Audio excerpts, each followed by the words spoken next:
I'm finishing up dressing the loom, and I am warping back to front. You can do it front to back, whatever you're comfortable with doing. And in this case, I'm using the yarn that you can find probably in a lot of craft stores, yarn stores, and superstores. This one's the Peaches and Creme, excuse me. And what I noticed was on the back, it says 120 yards. When you go to look at some of this, some of it isn't 120 yards. You know, it's like ice cream. It used to be a half a gallon. Now it's not. Similar situation here. I would recommend getting 2, maybe 3 of these little balls to do this particular project. And I'll chat more about that in the next clip. I've noticed when I've been on some social media, there are people who are learning to weave, and one of the things they do is they get thin yarn and they try to thread all of this or all of these. My suggestion is to do heavy yarn, such as that Peaches and Creme. This is similar, and what I'm doing is I'm using an 8-dent reed, so I'm setting this at 8 ends per inch, and I'm only doing 6 inches. Now I've already threaded the heddles, and now I'm doing the reed. And while I'm doing the reed, I'm also checking to make sure I don't have any threading errors. This is 1, 2, 3, 4, 1, 2, 3, 4. And if you notice, I have the reed flat on some sticks. I don't know if you can see the sticks or not, but they're in there. And I'm again counting 1, 2, 3, and 4. Okay, and I can see it again. I'm doing it again, counting. 1, I'm on the other side here, 2, 3, 4. And this is another nice way to start because it's 8 ends per inch. I know that I'm going to be at 1, 2, 3, 4 at the end, and at every inch, I do a little tie that I can easily pull out. So if you can, lean this here now. Basically, I can pull this out when I'm ready to thread it. And it's kind of a loop over, and I just don't take it all the way through. I have those all dangling, and I'm going to finish threading the reed, and we'll go on to the next step. And now the next step is to tie on. Sometimes people have trouble with tension. I was told to start in the middle. Now, if I wanted to, I could just tie on here and use these 2 groups and have 3 groups. I'm going to make it a little bit smaller. What I'm going to do is break that in half if you want to be, and I could do 4 and 4. So I'll start that one in the middle, or basically it's an inch, depending on what it is that you're doing. Now I have awfully long threads here, so I'm going to do kind of a loose one here, and what I'm going to do is wind a little bit more on the back, so I don't have quite as long. Now that I could do that kind of a knot, and then I go back and do a square knot. The other type of knot, if you're going to do fringe, you can see right now this is kind of hard to get out, is a surgeon's knot. And what that involves is taking this around, and you basically wrap this twice. 1, and make sure I get that in there. 1 and 2. Now remember, or if you're not thinking about it, you have some loom waste. I like to have enough to tie on and not to cinch it up too much. So whatever you're doing, you have loom waste. Next one, I'm going to do the one to the side. And it's good to try to get those as straight as you can. And I'm going to do the same thing twice. And then I'm going to go to the other side. And I'll continue with that until I get to the end. Again, split that in half. Inch bouts are pretty good.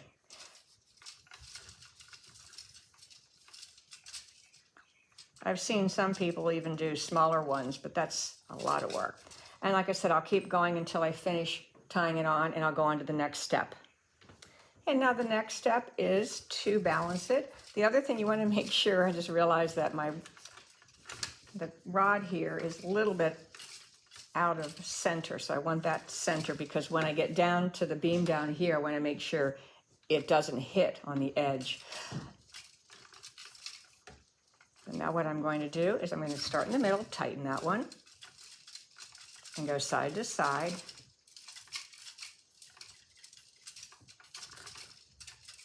The theory is that, yeah, the middle one might be a little looser because as you're tightening, that's what happens, which is fine because what you want is to the selvages to be fairly even and tight on that one. Now you notice a little bit of twisting going on, but when I start working on here, you're not going to notice it.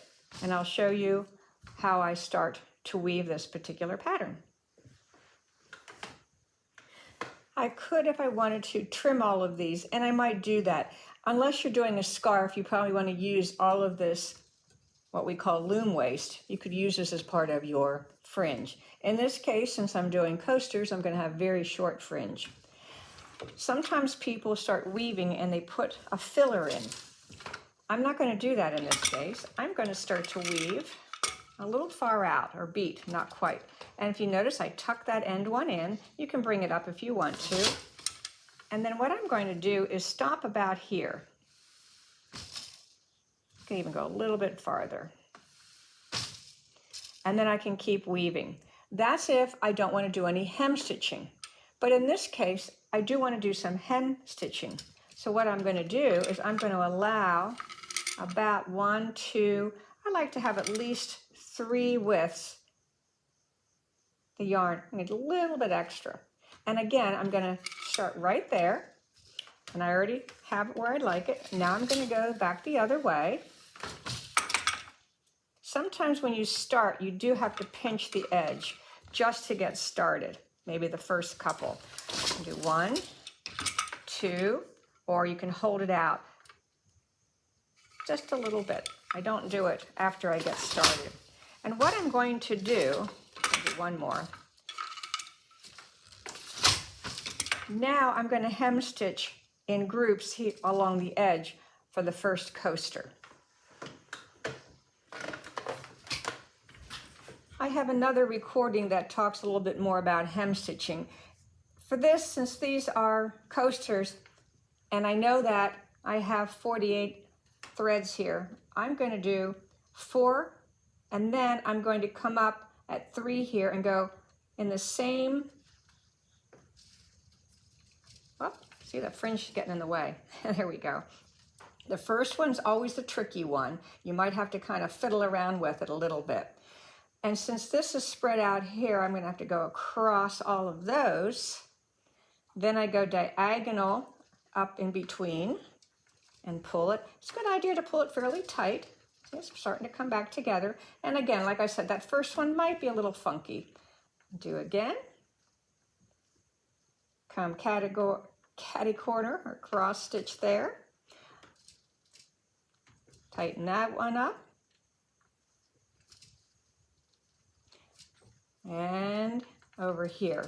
And then what I will do, I will continue until I get to the other end. And now I'm at the end, and what do you do with that end piece?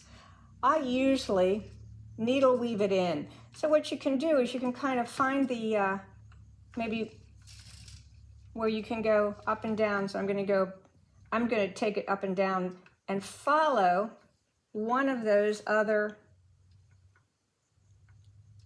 times that you took the yarn through and kind of go up and down a couple of times. Just a few. I don't need to go too far, but enough that, I'll follow a different one here, enough that I'm in far enough that I can just snip this off now. Snipping things now is less work later on. And what will happen is when it's washed, it'll all just basically get lost in that area that you just stitched. Now you're ready to keep weaving, and this pattern is the tabby, and I have 1 and 3 tied up, and 2 and 4. If you notice, it's still that little bit of an angle. I'm going to tighten this up a little bit. There we go. And now I'm going back. I don't have to touch the edge, a little bit of an angle. And if you want to put a break on if you're using a boat shuttle, you can actually kind of slow it down just by holding that there. Otherwise, if I'm not holding it, it's just going to keep winding off. Typically, though, I keep my hand right in the middle. And as you notice, I'm beading on an open shed.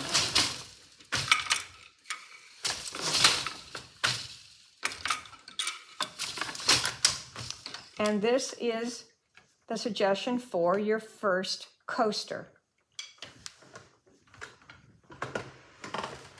Now let's take a look at what's happening right now. Remember, in the warp, 6 inches.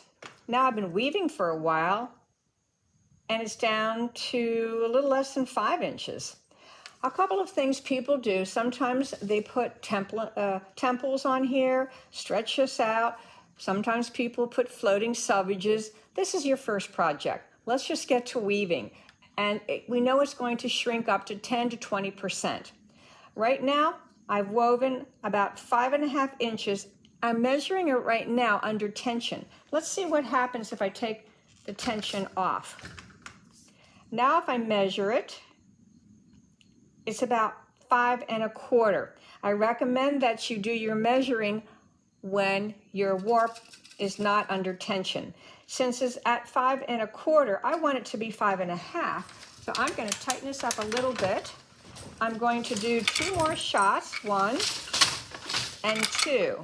Now what I want to be on this side because I have to do the hem stitching on this side.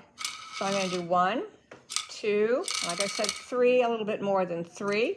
A little extra on there because the next part is to do the hem stitching on the other side, which is just a little different than the other one. Again, you can look this up on the internet. There are many people showing you how to do hem stitching, or maybe you have a book of some kind that you use. It'll be the same thing. This time I'm going to group 4. This one's a little bit easier because it's not the very beginning. And then I'm going to come up at a diagonal right here, again 3. I want to do the same as I did on the other side. Tug it, 1, 2, 3, 4. Go around the back, and this is really kind of an X or a diagonal if you look in the back. Again, I'm coming up in between the same thread that I'm went diagonal with. There's 1, 2, 3, got 1 more than I wanted. We're gonna fix that before we go any farther. Wrap it around, bring it up through there, give it a nice tug, and I will continue until I get to the other end. It's time now to do the next coaster, and we're going to try a different pattern, but I need some kind of a spacer in here.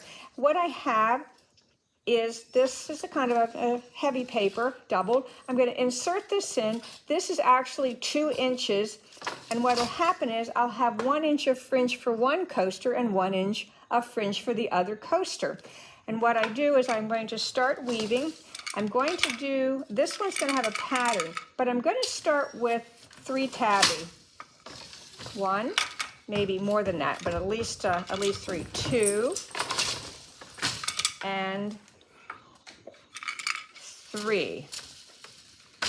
And I'm going to put that down. Now what I'm going to do is I can take this out and I can start hem stitching. And what's already nice is that they're already separated into groups of 4.